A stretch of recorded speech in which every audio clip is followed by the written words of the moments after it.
Olá pessoal, vamos trabalhar em cálculo vetorial, capítulo 16 do livro de James Stewart, a seção 16.1, campos vetoriais. Vamos começar com a ilustração aqui rápida.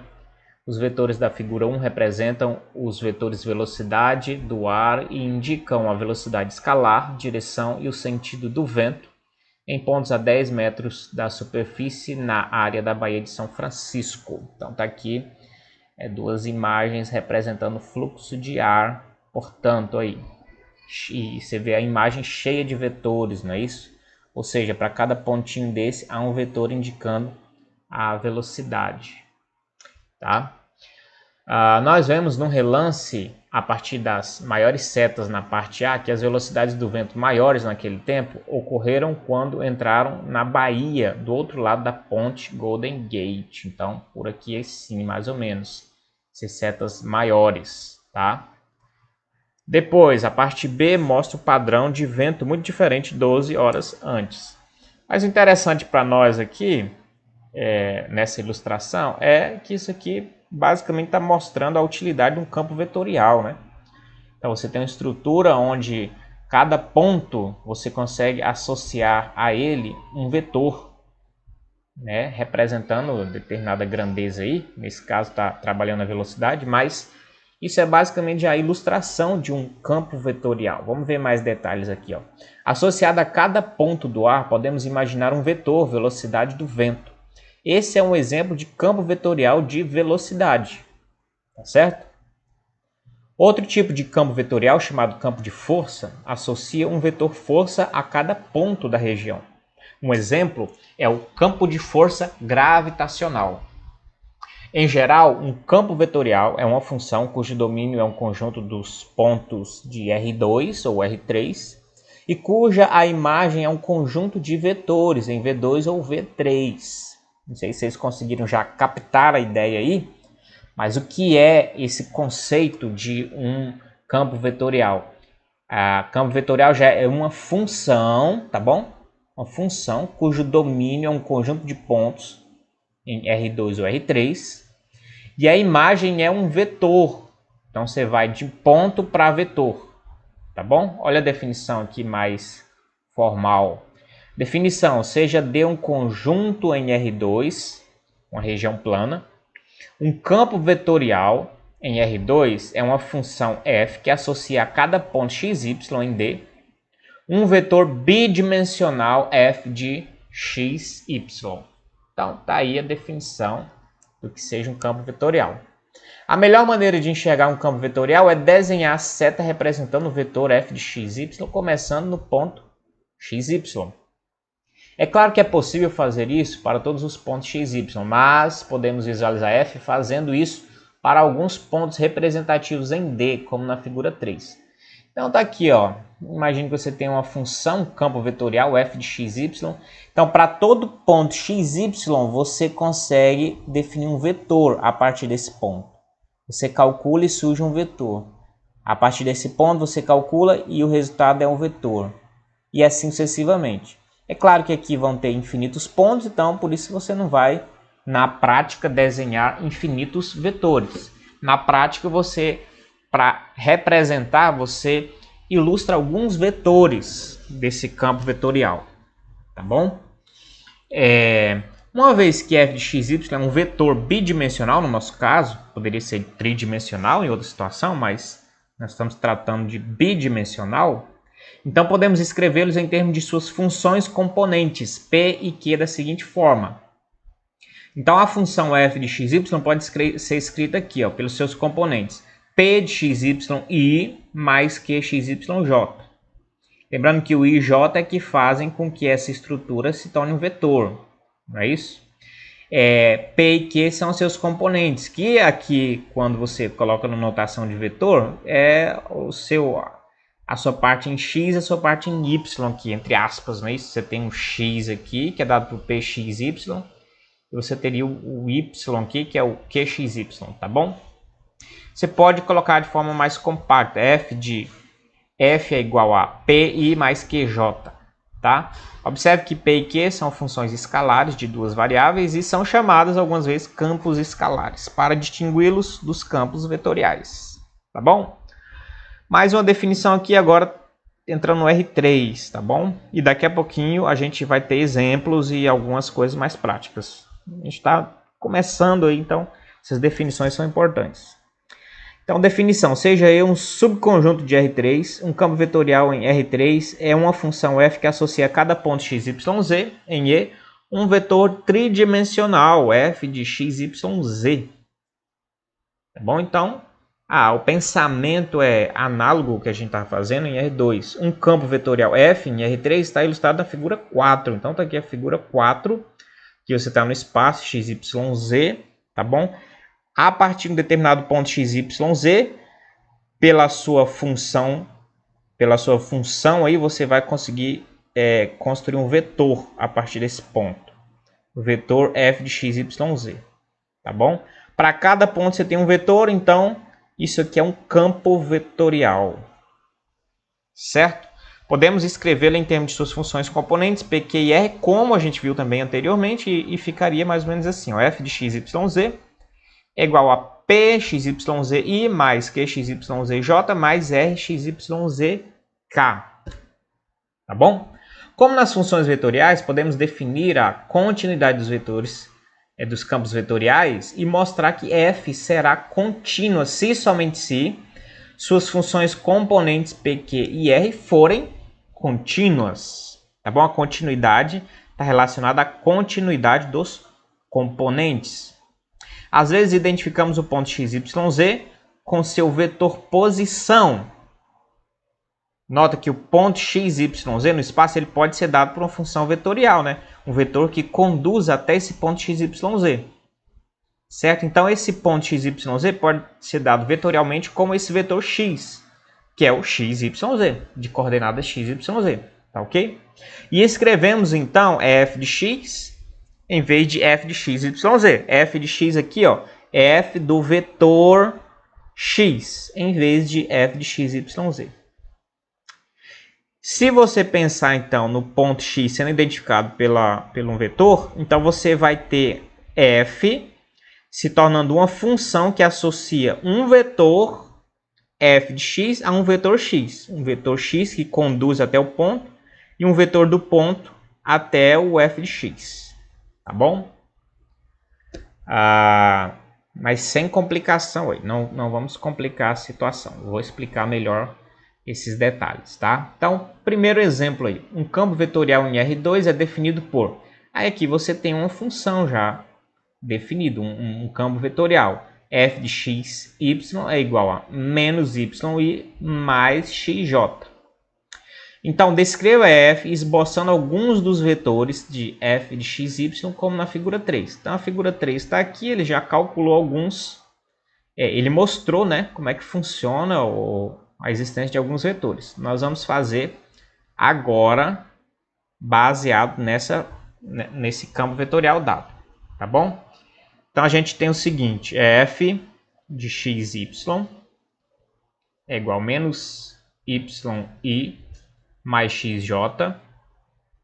E aí a ideia é o seguinte, eu vou até colocar fazer um plano cartesiano aqui pequeno, tá? E a ideia é a gente ilustrar esse campo vetorial aqui, ó, tá? Como a gente pode ilustrar ou esboçar esse campo vetorial, mostrando seus vetores? A gente vai pensar o seguinte, para cada ponto que nós tivermos aqui, ele vai estar associado a um vetor. Por exemplo, vamos pensar no ponto 1, 1 aqui, ó. Ponto 1, 1. Imagine que você pegue, então, esse ponto 1, 1. Ou seja, nesse ponto 1, 1, você vai ter um valor para x, você vai ter um valor para y, e você vai encontrar um valor para f de x, y. Lembrando que o f de x, y... Então, vai ser uma função e, na verdade, ele é um vetor, não é isso? Então, 1. Então, aqui tem a lei de formação. Então, se você substituir isso por 1 e isso por 1, o x por 1 e y por 1, o que você vai ter? Menos i mais j. Isso representa o vetor. Que vetor? Representa menos 1 e 1. Representa esse vetor aqui. Menos i mais j significa ou representa o vetor menos 1 e 1. Tá certo? Então, quando eu estiver no ponto 1, 1, eu vou ter o vetor menos 1, 1. Como é que eu vou fazer esse vetor aqui? Então, eu vou pensar, esse aqui é a extremidade do vetor, tá bom? Representa a extremidade do vetor a partir do ponto que você está considerando. Então, a partir desse ponto, o que você vai fazer? Deslocar uma unidade para a esquerda, que seria o menos 1, e uma unidade para cima, que seria o 1. Ó, unidade para a esquerda seria o x, não é isso? X seria menos 1, então você vem aqui. O y seria 1. 1 a partir dessa altura aqui. Então, ele estaria aqui. Tá bom? Tá certo? Ó, deixa eu tentar explicar aqui. Ó. Menos 1 para a esquerda. Ou seja, o x, não é isso? Menos 1 e o y mais 1, que seria uma unidade para cima. Então, você para aqui. Esse aqui é a extremidade do vetor. Então, você desenha o vetor agora, a partir do ponto. Ó. Pronto. Esse é o vetor associado ao ponto 1, 1. Vamos pensar no outro... Certo aí? Vou colocar outro ponto lá. Tá? Vou apagar aqui para não ficar algumas coisas, para não ficar muito carregado. Então, você entendeu aqui, né? Então, vou apagar só esses detalhes aqui. Tá? Então, entendido. Deixar só o vetor lá. Vamos fazer outro agora. Fazer outro vetor. Vou pensar agora a partir do ponto 1, 0. Vamos pensar nesse ponto aqui, ó, x1, y0. Então, x1, y0. Então, a gente vai ter o que aqui, ó? O y sendo 0, então você vai ter 0, mais x sendo 1, você vai ter só o j. Isso aqui vai dar esse vetor aqui, ó, 0, 1. Tá bom? Que é o próprio vetor j, o vetor j é 0, 1. Certo? Ou seja, a partir desse ponto, o que você vai fazer com x? Vai deslocar 0 unidades e o y, uma unidade para cima.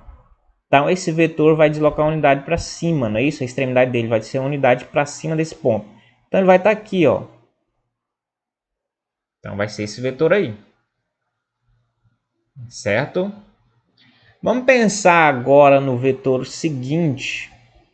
1 e menos 1. Vamos ver o que vai dar um vetor bem aqui, ó. x1, y menos 1. Vamos ver o que vai dar. 1 menos 1. Então, quando y é menos 1, a gente vai ter i, mais quando x é 1, a gente vai ter j.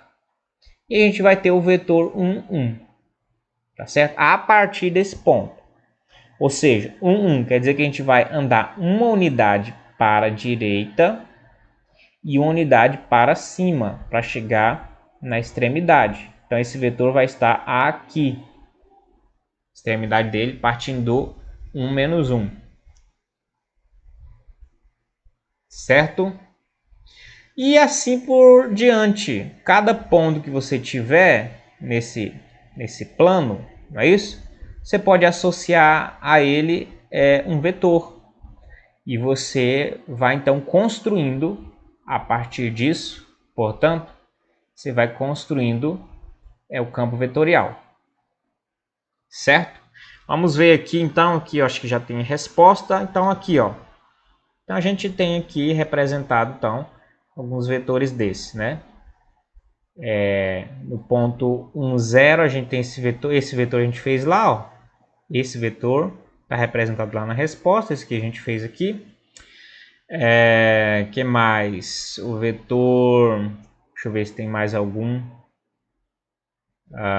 Então tá aqui outros vetores, né? Que foram calculados e você consegue perceber aí, então, um pouquinho do desenho. Vamos calcular isso aqui para a gente confirmar também, para dar essa posição, que vai ser o vetor 0, 1. A partir do ponto 0, 1, melhor dizendo. Então, vamos dar esse ponto aqui para ver que vai surgir esse vetor bem aqui assim, ó. Tem que surgir esse vetor, né? Então, vamos lá. A partir do ponto x0, y1. Então vai dar, quando o y é 1, vai dar menos i mais 0, então vai dar o vetor, não é isso? Menos 1, 0. Menos 1, 0. Ou seja, a partir desse ponto, não é isso? Você tem uma unidade de x para a esquerda, até você chegar no menos 1, não é isso? E o y é 0 de deslocamento. Então, você tem esse vetor aqui. Tá bom? Então, esse vetor é esse vetor aqui. Tá? Enfim, se você calculasse outros pontos, você teria mais ou menos um esboço como esse aqui. Certo? Uma vez que f de 0, 1 é menos i, desenhamos o vetor menos 1, 0, com o ponto inicial 0, 1, que é esse caso aqui. Tá bom? Então, aí, uma ilustração de como é o esboço de um campo vetorial. Continuamos dessa maneira, podemos calcular vários outros valores representativos de f de x, y na tabela e extrair os vetores correspondentes para representar o campo vetorial na figura 5. Então, tem várias outras possibilidades. Esse ponto, esse vetor, ponto, vetor, ponto, vetor, ponto, vetor e assim sucessivamente. Tá bom? Que justamente surge a figura 5 aqui. Tá bom? Para cada ponto um vetor. Acho que ficou claro, então, que é a ideia de um campo vetorial. Tá? Vamos avançar aqui, então. Para confirmarmos isso, vamos tomar o produto escalar do... confirmamos o quê? Aqui. Na figura 5, parece que cada seta é tangente a um círculo com centro na origem. Sim, essa é a pergunta. Então, aqui parece que, né, você tem um círculo com centro na origem e essas setas aqui parecem ser tangentes. Da mesmo modo, se você aumenta o raio, parece existir outro círculo aqui que toca essas setas, né, e elas são tangentes a um círculo. E assim sucessivamente. Vários círculos concêntricos e as setas sempre tangenciando. Tá? Então parece que cada seta é tangente. Aí ele, na verdade, ele demonstra aqui que isso é verdade. Né? Para confirmarmos isso, vamos tomar o produto escalar do quê? Produto escalar do vetor posição, x, que é igual a xi mais yj, com o vetor f de x, que é o f de xy. Tá bom? Por que vetor posição com vetor escalar e tomar o produto, né, o vetor aqui do campo e tomar o produto escalar?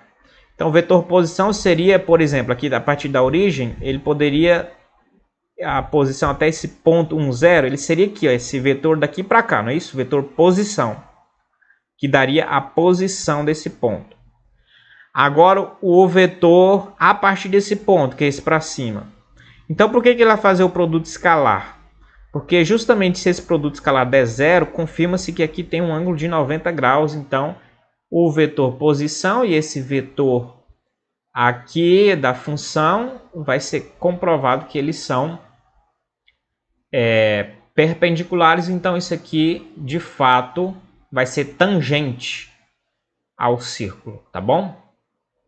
E é claro que ele vai fazer isso de modo genérico para não valer só para esse vetor posição e esse vetor, mas para qualquer vetor posição em relação ao seu vetor a partir da função, tá bom? Espero que tenha sido claro aí. Então vamos lá, vetor posição vezes o vetor, né, do campo vetorial. Então produto escalar, então o vetor posição xi mais yj vezes o vetor do campo escalar menos do campo vetorial, desculpa. Campo vetorial, menos y mais xj. Fazendo esse produto, né, esse produto escalar é o quê? É o produto desse com esse, mais esse vezes esse, tá certo? Então vai dar 0. E a gente sabe que o significado disso é que esses vetores são perpendiculares entre si.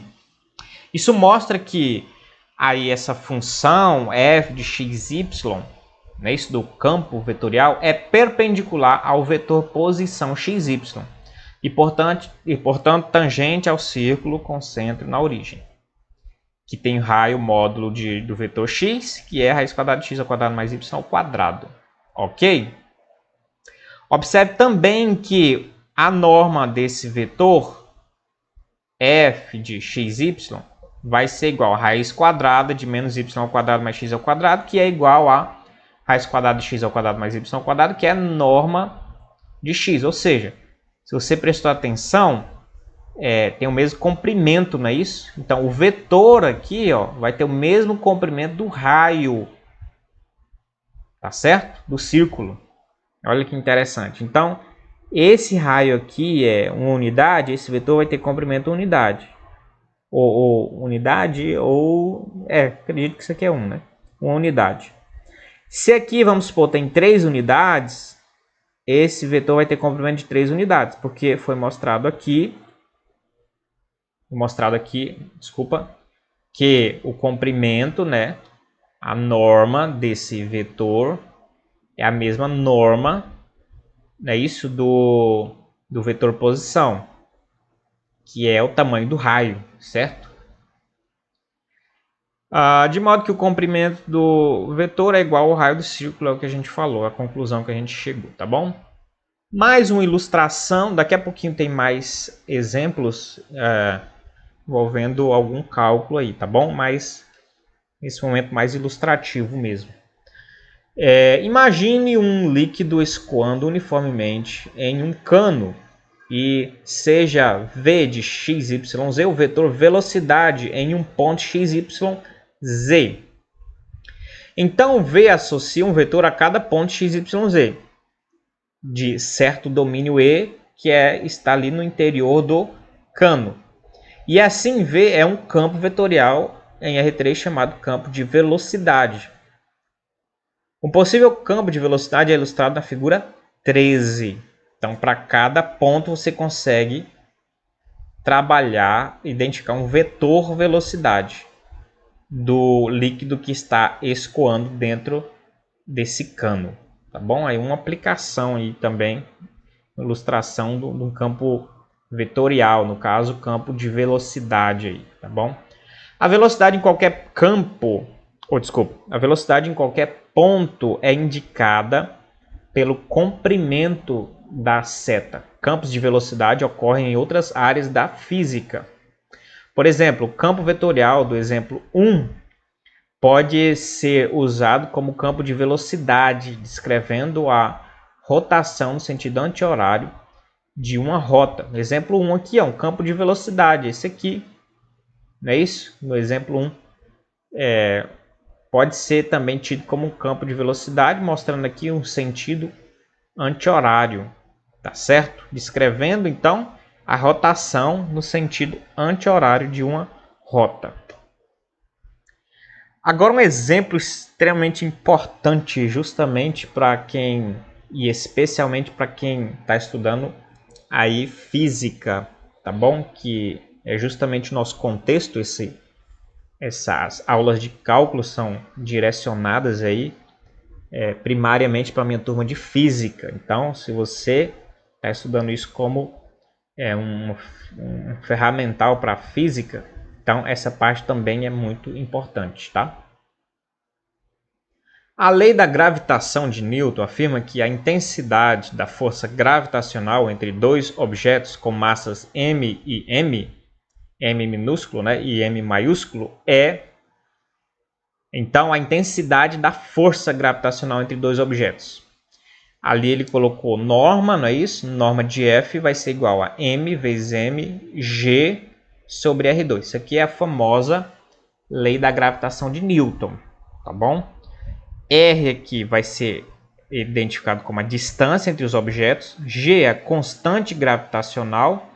Mzinho e Mzão, vamos chamar aqui Mzinho e Mzão, tá? Para facilitar. Vão ser as massas dos corpos, não é isso? Massa M, etc. Tá bom? Este é um exemplo de lei inversa da raiz quadrada. Vamos supor que o objeto com massa Mzão esteja localizado na origem em R3. Imagine que você posicionou na origem do espaço lá R3. Por exemplo, M pode ser a massa da Terra e a origem estaria em seu centro. Tá? Seja o vetor posição do objeto com massa mzinho igual a x igual a xyz. Tá? Você vai identificar o mzinho como um vetor xyz. Certo? Então, R vai ser o quê? Norma de x desse vetor. tá? A norma dele vai representar esse comprimento, que vai representar o raio, então, que é essa distância entre mzinho e mzão. Tá certo? Logo, se a gente fizer r ao quadrado, vai ser igual a essa norma de x ao quadrado. Então, presta atenção, com essas informações, observações, a gente vai, então, agora trabalhar nessa fórmula e tentar desenvolvê-la um pouco, tá? Então, vamos lá para outra slide. Outra coisa interessante, a força gravitacional exercida nesse segundo objeto age em direção à origem e o vetor unitário em sua direção vai ser x sobre norma de x negativo, porque a força gravitacional está agindo sentido contrário aqui, tá certo? Então, a força gravitacional exercida no segundo objeto para o primeiro, não é isso? Então, age em direção à origem. Então, você pode identificar assim, tá certo? Menos o vetor x sobre o norma de x. Portanto, a força gravitacional agindo no objeto em x, z, vai ser f de x é igual a menos mg x, não é isso? Aqui, ó, a gente vai substituir aqui, ó, a R2, não é isso? Por norma de x2. Então, tá aqui, ó, o R2 com a norma de x2, tá certo? Mas por que tá x3? Aumentei um x aqui e aumentei um x em cima. Entre aspas, não é isso? Isso não vai fazer diferença. Se você simplificar, cortar esse x com um x daqui, vai ficar justamente essa fórmula com esse r ao quadrado substituindo por norma de x ao quadrado, tá bom? Então a gente coloca um x aqui e um x em cima. Por que isso? Justamente para a gente trabalhar e desenvolver a função desse campo gravitacional aí, tá? Esse campo vetorial. Certo? O que mais que a gente pode fazer aí, então? A gente pode substituir esse x pelo vetor, de fato, que ele é um vetor xyz, tá bom? E desenvolver aqui embaixo também. Vamos ver aqui, ó. A função dada na equação 3 é um campo vetorial chamado campo gravitacional, porque associa um vetor à força, né, f de x a cada x do espaço, certo? A fórmula 3 é um modo compacto, essa forma aqui é um modo compacto, então a gente vai descompactá-la, né? E podemos escrever da seguinte maneira, vamos substituir o x, como eu falei aqui, ó, pelo xyz ou xyj mais zk, não é isso? Nessa formulação. E a norma de x, que está aqui embaixo, não é isso? Ao cubo, a gente pode substituir a norma de x, é a raiz quadrada de x ao quadrado mais y ao quadrado mais z ao quadrado. Então, substituindo isso aqui você tem o vetor, e aqui embaixo você tem a norma elevada ao cubo, não é isso? Vai ficar essa expressão aqui. E eu vou fazer ela com calma aqui para vocês verem como é que é esse desenvolvimento, esse pulo aí, tá? Para não ficar dúvidas aí. Então, f de x é igual a menos mg x norma de x ao cubo. É isso que a gente tem aqui, tá bom? Só que a gente vai substituir isso aqui para desenvolver melhor, não é isso? Esse campo vetorial, e a gente vai substituir isso aqui também. Sendo que x pode ser substituído dessa maneira, xi mais yj mais zk, tá bom? Vetor, coordenada, né? Isso de expressão vetorial aqui. E a norma do x vai ser a raiz quadrada de x ao quadrado mais y ao quadrado mais z ao quadrado. Então isso aqui vai ficar assim, ó. Menos mg que multiplica xi mais yj mais zk sobre isso aqui ao cubo, não é isso? E a gente vai representar assim, ó, x ao quadrado mais y ao quadrado mais z ao quadrado elevado a 3,5, como potência, não como radical assim, tá bom? Nota que isso aqui é um bloco, um produto, né, que você pode fazer a distribuição aqui, ó. E aí, aplicando a distributividade ali, a gente vai ter menos mg(xi) sobre x ao quadrado mais y ao quadrado mais z ao quadrado elevado a 3,5. Depois, menos mg(yj)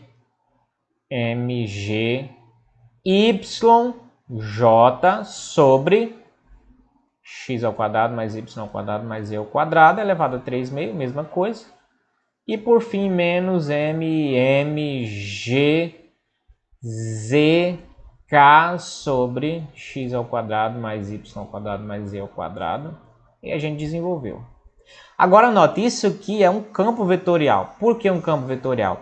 A cada ponto x, y, z do espaço que você tiver, quando você substituir ele aqui, e é claro, você vai ter massa M1, M2 e a constante, você encontra um vetor associado. Tá bom? Então é um exemplo aí de campo vetorial, bem interessante, tá? Que associa a cada ponto o vetor força gravitacional.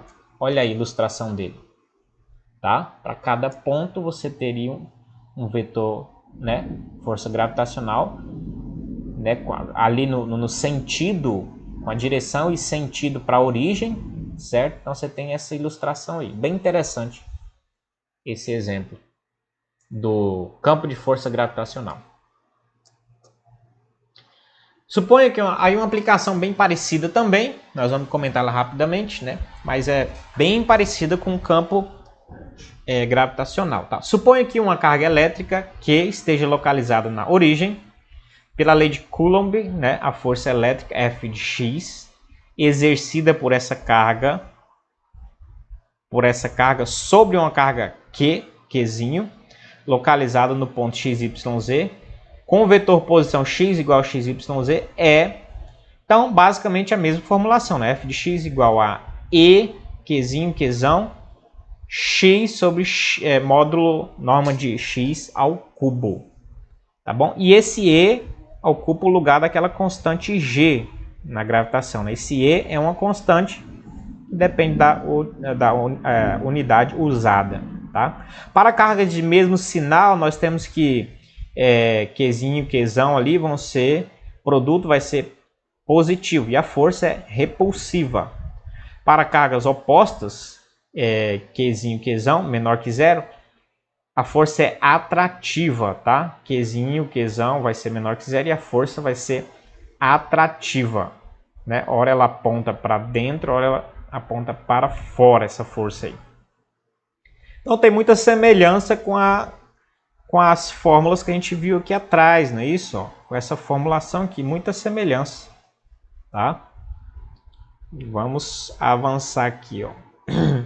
Em vez de considerarem a força elétrica F, os físicos frequentemente consideram a força por unidade de carga. E aí você faz o EX vai ser igual a 1 sobre QF de x, que é igual a EQx sobre norma de x ao cubo. Então, E é um campo vetorial em R3 chamado campo elétrico de Q. Certo? Muito bem. Campos gradientes. Então, estamos indo aí para a nossa parte final da nossa aula, tá bom? Campos gradiente. Se f é uma função escalar de duas variáveis, lembre-se de que seu gradiente, né? Grade f aqui, ó, esse del f aqui, ou grade f, é definido por... Como é que é o gradiente de uma função? Lá atrás, né? Foram definidos isso em situações anteriores aí do cálculo. Como é que é um gradiente, uma função gradiente? Ela é dada pela derivada em x e mais derivada em yj, certo? Então, é um vetor dado dessa maneira. Sua parte x é a derivada parcial em x, a parte y é a derivada parcial em y, tá? Portanto, del f é realmente um campo vetorial em R2 e é denominado campo vetorial gradiente. Tá certo? Por que ele é um campo vetorial gradiente? Porque para cada x, y, ele traça um vetor correspondente.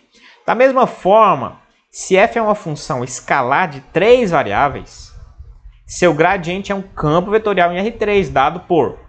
Então, del f x, y, z vai ser igual derivada parcial em x e derivada parcial em yj, derivada parcial em zk. Tá bom? Agora no R3, mas a ideia é a mesma. Olha que interessante. Determine o campo vetorial gradiente dessa função aqui. Então vamos abrir aqui mais um slide aqui e vamos fazer isso aqui rapidinho. Bem fácil você achar o campo vetorial aqui gradiente. Olha lá, a função é x2y menos y3. O que é o vetor gradiente, né? Então vamos pensar primeiro nas derivadas parciais, né?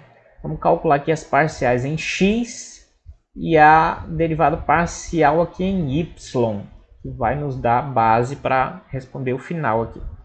Qual é a derivada parcial em x aqui? Como é que eu calculo a derivada parcial dessa função? Significa que o x vai ser considerado como uma variável e as outras incógnitas aqui vão ser consideradas constantes, tá bom? Vai ter um comportamento de constante. Então, derivando isso, se isso aqui é considerado constante, então na minha primeira derivada aqui em x, isso aqui vai zerar, certo? E aqui, se o y é constante e o x é variável, vai ficar como? Eu posso repetir a constante e o x ao quadrado vai ser 2x, tá bom? A derivada de y ao cubo, que é considerado uma constante, é zero, então. Então, para escrever melhor, 2xy é a minha derivada parcial em x. Em y a mesma coisa. O x vai ter comportamento de constante e o y vai ter o comportamento então, da variável. Então, x é constante, repete, derivando y é 1. Menos y ao cubo, derivando 3y ao quadrado. Só melhorando aqui um pouquinho a escrita, x ao quadrado menos 3y ao quadrado. Isso aqui é derivada parcial em y.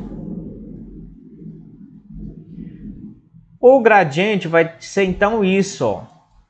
Não é isso? É a derivada parcial em xi mais derivada parcial em yj. Então, o campo, né, que a gente sabe que isso aqui é um campo agora, o campo gradiente vai ser o quê?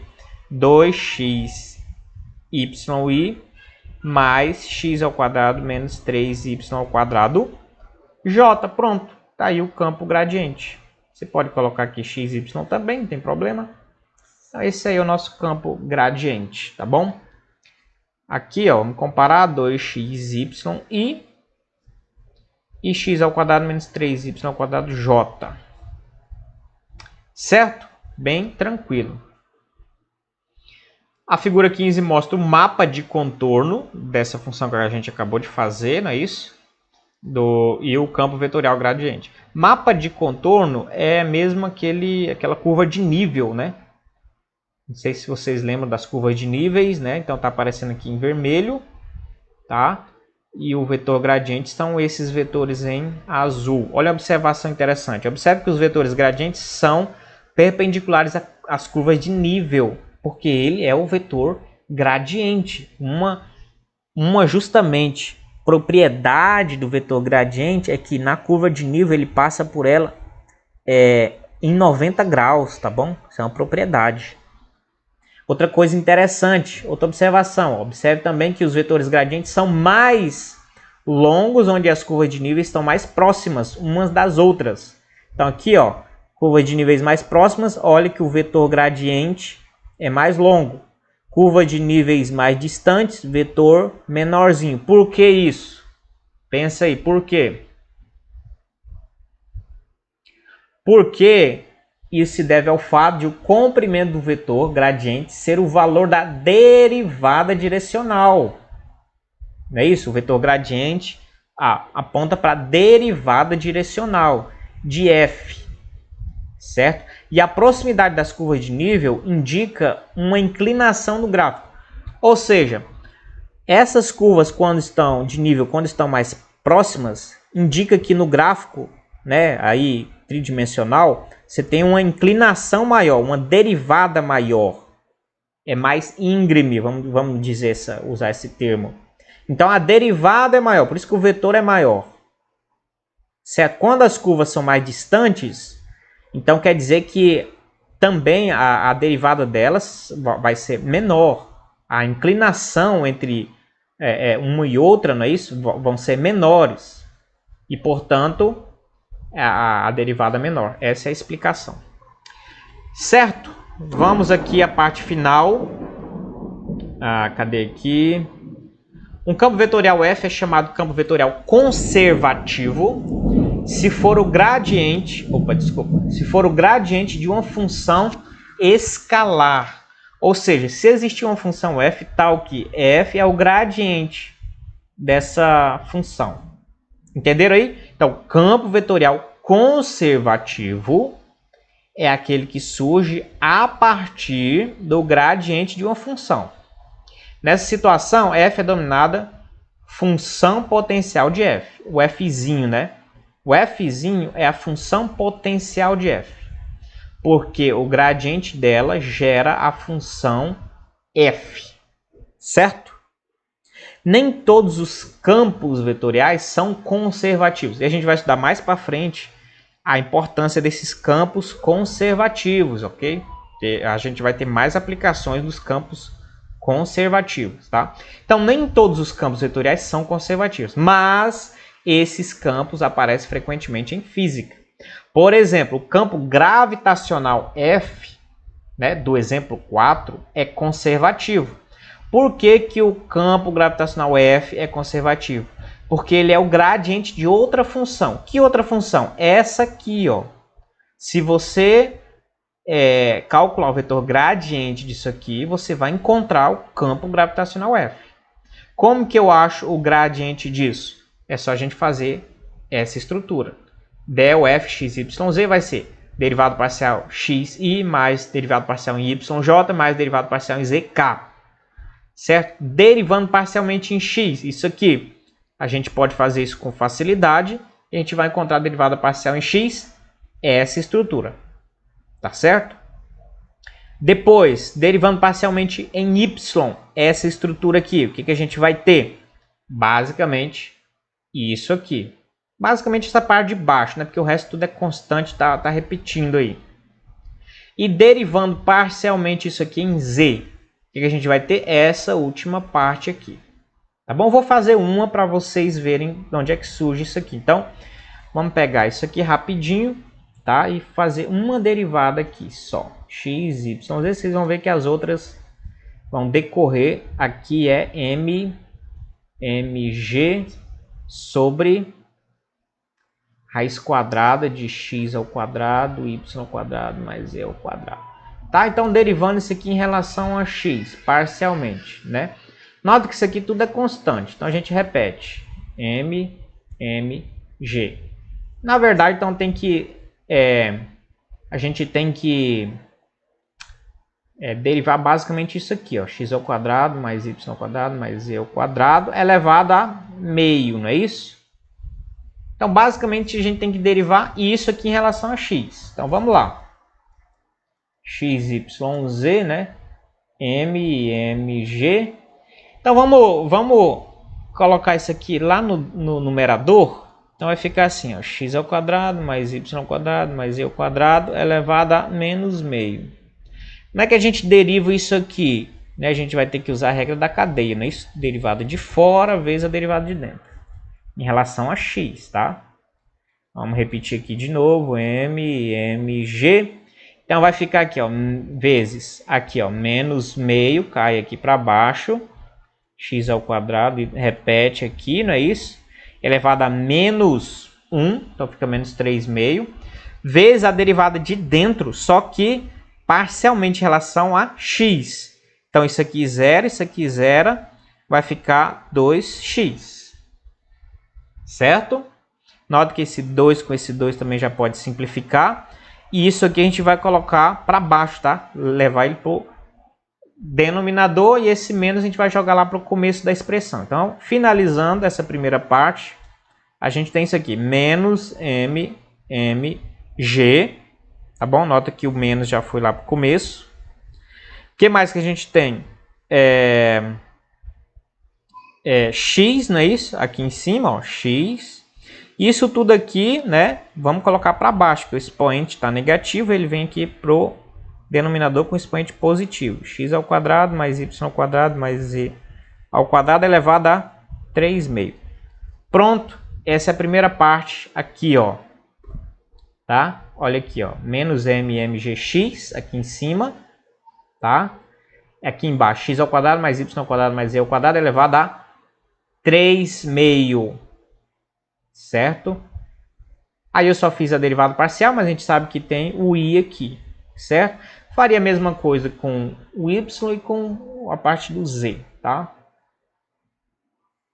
Tá? E nota que, então você, a partir disso aqui, você fez o gradiente, deu isso aqui. Essa estrutura aqui é o campo vetorial que a gente achou lá atrás, agorinha. Vamos lá para ver, ó. Cadê o campo vetorial que a gente achou agorinha aqui? Cadê? Aqui, ó. Aqui, ó, o campo vetorial que a gente achou agorinha.